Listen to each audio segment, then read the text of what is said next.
Le 1er avril 2006, il est presque 2 heures du matin. Ryan Schaffer, un étudiant en médecine de 27 ans, pousse la porte d'un bar à Columbus, dans l'Ohio. La caméra de sécurité le filme très clairement. Il entre. Et c'est la dernière image que le monde aura de lui. Car Brian Schaffer ne ressortira jamais de ce bar. Ni par la porte d'entrée, ni par celle de derrière. Le bâtiment n'a que 2 issues. Et aucune caméra ne le montrera jamais en sortir. Ce soir-là, Brian fête la fin de ses examens. Quelques semaines plus tôt, il a perdu sa mère, emportée par un cancer. C'est une période difficile, mais sur les images de surveillance, il a l'air calme, presque souriant. Vers 2 heures du matin, ses amis décident de partir. Ryan leur dit « Allez-y, je vous rejoins dans 5 minutes. » Il retourne à l'intérieur de l'Aglituna Saloona. Et se volatilise. Les enquêteurs vont visionner des heures et des heures de vidéos. On le voit entrer, seul. On le voit discuter brièvement avec 2 jeunes femmes qui ne seront jamais identifiées. Puis, plus rien. Il disparaît des angles de toutes les caméras. Le bar ferme ses portes à 2h15. Le personnel de nettoyage fouille l'établissement de fond en comble.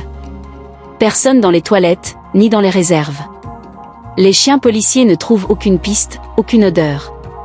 Les caméras des bâtiments voisins ne le montrent nulle part. C'est un trou noir. Comment un homme peut-il s'évaporer dans un lieu clos, sous surveillance vidéo? C'est une rupture totale avec la logique. Face à ce vide, les théories les plus folles émergent. Certains pensent à une disparition volontaire. Une façon radicale de fuir son deuil et de recommencer sa vie ailleurs. D'autres évoquent un crime parfait, un enlèvement si bien exécuté qu'il n'a laissé aucune trace.